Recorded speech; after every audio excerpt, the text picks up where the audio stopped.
Good morning, everyone. Our topic is in Module 3.1, The Global Divides, the North and the South.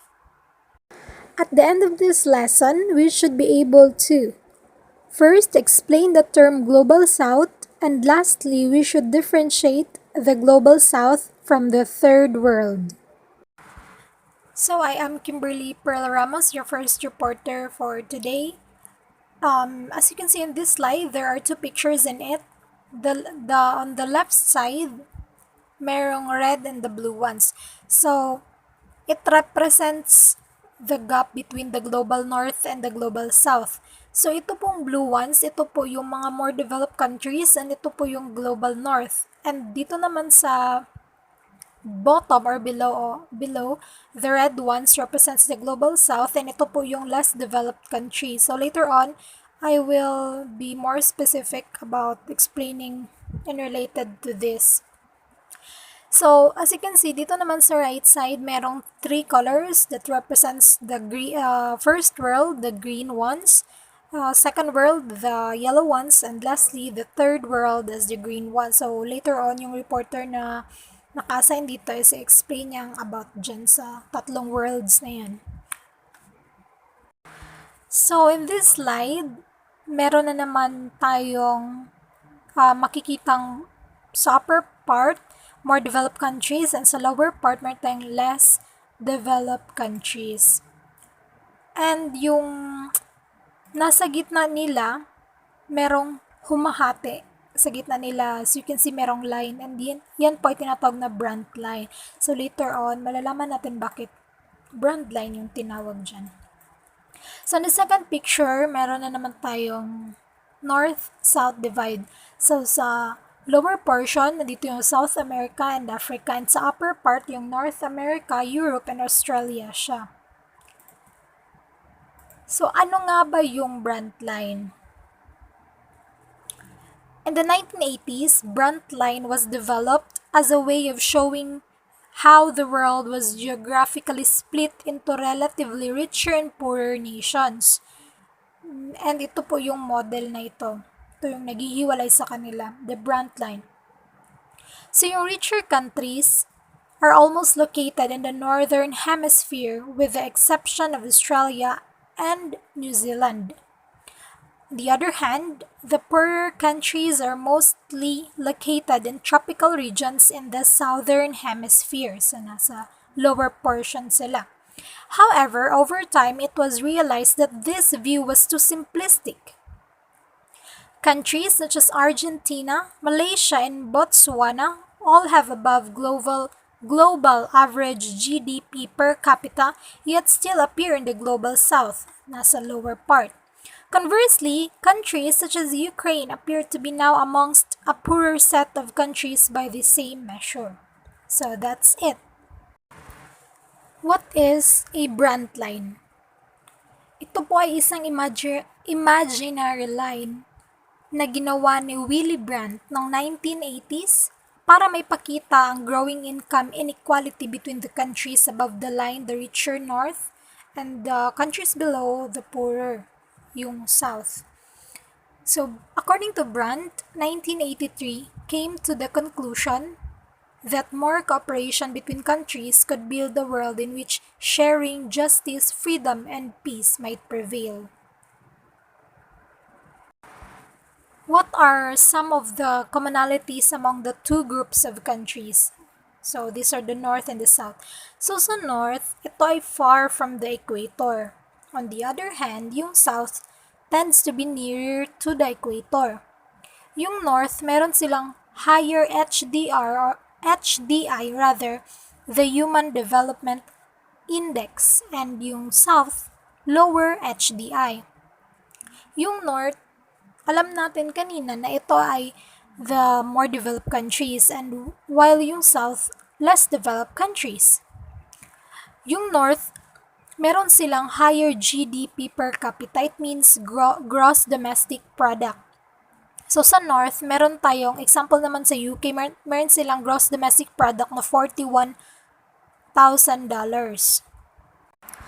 While sa South, meron silang lower GDP per capita, and example nito yung bansang Kenya na merong $1,245 lang. Ang North naman, meron silang lower birth rates. Example nito sa UK again, 12 births over 1,000 people. While yung South, meron silang higher birth rates. Example sa Kenya ulit, 24 births over 1,000 people. Next is, ang North, higher life expectancy. While yung sa South, meron silang lower life expectancy. Sa North, yung average ng kanilang life expectancy is 81 years sa UK, and sa Kenya, sa South, 61 years yung average. So, ang laking difference nun. Second to the last, sa North, meron tayong low infant mortality rate, and sa South, high infant mortality rate. Sa UK belong sa North, meron silang 5 deaths over 1,000 birth. While sa South, sa Kenya, 61 deaths over 1,000 births. So, masyadong malaki yung gap. And lastly, high adult literacy rate. 99% yung kanila. While sa South, low adult literacy rate, and 87.4% sa males lang iyon. So, that's it. Thank you. Global South. Global South is the less economically developed countries, defining the South as developing or poor countries because of the lower standard of living and lower GDP. Ang mga bansang sakop ng Global South ay yung mga bansang hindi gaanong kataas yung ekonomiya nila at mas mababa ang antas ng pamumuhay ng mga tao doon at mas mababa din ang kanilang GDP or Gross Domestic Product. According to Claudio, this term is a metaphor for interstate inequality and a product of Western imagination. Para sa kanya, ang Global South ay isa lamang metaphor or isang figure of speech para sa hindi pagkapantay-pantay ng interstate. At ito isa lamang product or isang likha or gawa ng pag-iisip ng mga taga-Western. It refers to those countries' interconnectedness histories of colonialism, neo-imperialism, and differential economic and social change through its large inequalities in living standards, life expectancy, and access to resources are maintained. Ito yung mga bansang may history na naging colonized ng mga taga-ibang bansa at pagkakaiba ng ekonomiya nila, lalo na sa pamumuhay ng mga tao, at lack of access sa kanilang mga resources. Global South refers to the socio-economic and political divide primarily focused on the southern hemisphere of the 1569 design Mercatorian map. Ang Global South ay kinabibilangan ng mga rehiyon tulad ng Africa, Latin America, Asia, at kabilang narito ang Middle East. Historical divisions and leveling among the different nations of the world. Latin America. These are countries that were colonized by the Spaniards in the southern part of the American continent. The newly discovered lands outside Europe were divided into two by virtue of the Treaty of Tordesillas in 1494.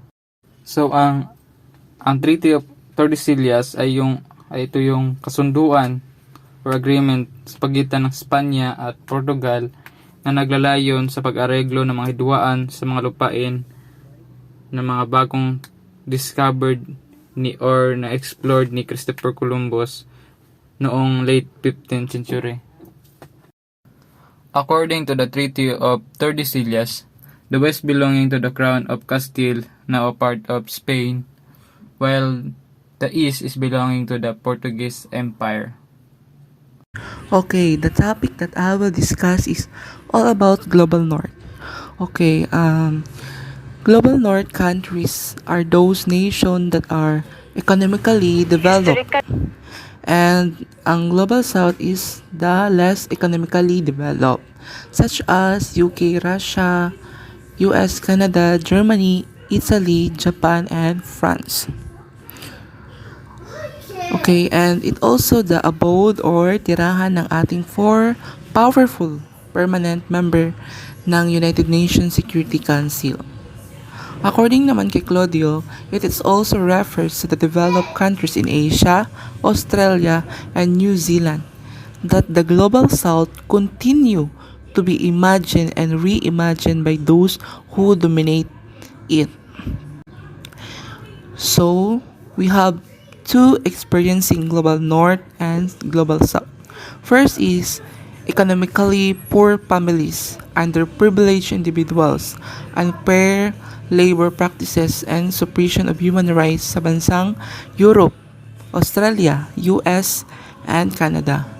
Katibayan na ang mga tao mula sa mauunlad na bansa ay nakakaranas din ng mga katulad ng nararanasan ng mga nasa bansang less economically developed.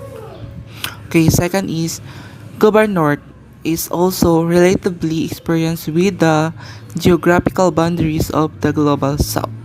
There is a man came from Tupi, have a trip to cosmopolitan metropolis of Metro Manila. So he denoting there or her experience of the global north. These are high standard of living, availability of a better transportation system, prevalence of banking and financial institution, and the presence of a big commercial establishments and centrality of the national government. Therefore, global north is also relatively experienced within the geographical boundaries of the global south.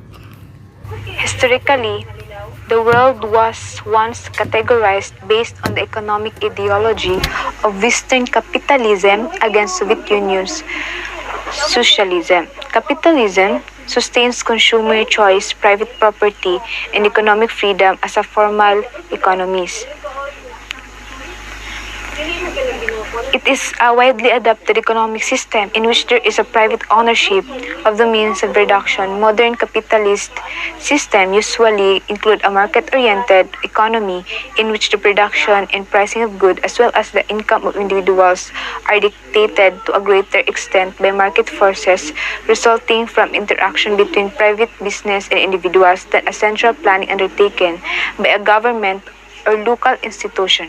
Capitalism is built on the concept of private property, profit motive, and market competition. Ito ay isang sistemang pang-ekonomiya na batay sa pribadong pagmamay-ari ng mga paraan sa paggawa at ang kinaling operasyon para tumubo. Socialism, characterized by a state control of the means of production, distribution, and exchange. It is a political, social, and economic philosophy encompassing a range of economic and social system characterized by social ownership of the means of production. It includes the political theories and movements associated with such systems. Capitalism economic system is in which private individuals rather than the government control the means of production, distribution, and exchange. The private industries produce commodities based on the demand of the commodity. And the simplify of a commodity is a high and demand in low. The price of the commodity will fall. If the simplify is low and the demand is high, the price will raise. The commodity is produced as capitalist economy are produced for a profit, hence indirectly for use. Capitalists try to maximize profits as much as possible by cutting costs of or increasing the price. Capital system also has a low competition between enterprise. Socialism is an economic system in which the means of production, distribution, exchange are controlled either by the worker, the government, or the democratically by the community. Production under socialism would be directly and solely for use. With the natural and technical resources of the world held the common and controlled democratically, the sole object of production would be meet human needs. Goods and service would be produced for their useful. Eliminating the needs of market includes needs ensure of sufficient amount of demand of production to be sold as a profit. The production is in a in a socialist economy, therefore, plan of coordinated and thus suffer than the business cycle. Inherent of capitalism, the price of commodity is as socialist economy is determined by its use value. The mean of production are operated and managed by the workers, and that retains in the base on technical knowledge in the place work. The term First World refers to the developed capitalist industrial countries, generally aligned with NATO and the USA. The bloc of countries aligned with the United States after World War II, which had more or less common political and economic interests. This included the countries of North America and Western Europe, Japan, South Korea, and Australia. Some African countries were assigned to the First World because of their links with Western countries. Western Sahara was part of Spain at that time. The anti-communist apartheid regime of South Africa was until May 1961. A member of the Commonwealth, and Namibia was then known as South West Africa, was administered by South Africa. Angola and Mozambique were run by the Portuguese-like companies. There were some neutral states in Europe such as Switzerland, Sweden, Austria, Ireland, and Finland, but they can be classified as First World in this context. So now let's move on to the Second World. The Second World refers to the former communist socialist, less industrialized states known as the Eastern Bloc. The countries in the sphere of influence of the Soviet Union, it included the Soviet Socialist Republics, the countries of Eastern and Central Europe, like Poland, East Germany, Czechoslovakia, and the Balkans. And there were the Asian communist states in the sphere of influence of China, Mongolia, North Korea, Vietnam, Laos, and Cambodia. Now, let's move on to the Third World. The Third World was all the other countries, the mainly underdeveloped agricultural states and nations of Africa, Asia, and Latin America, where the blessings of civilization benefited only a small ruling elite and the corporations and upper classes of the former colonial powers.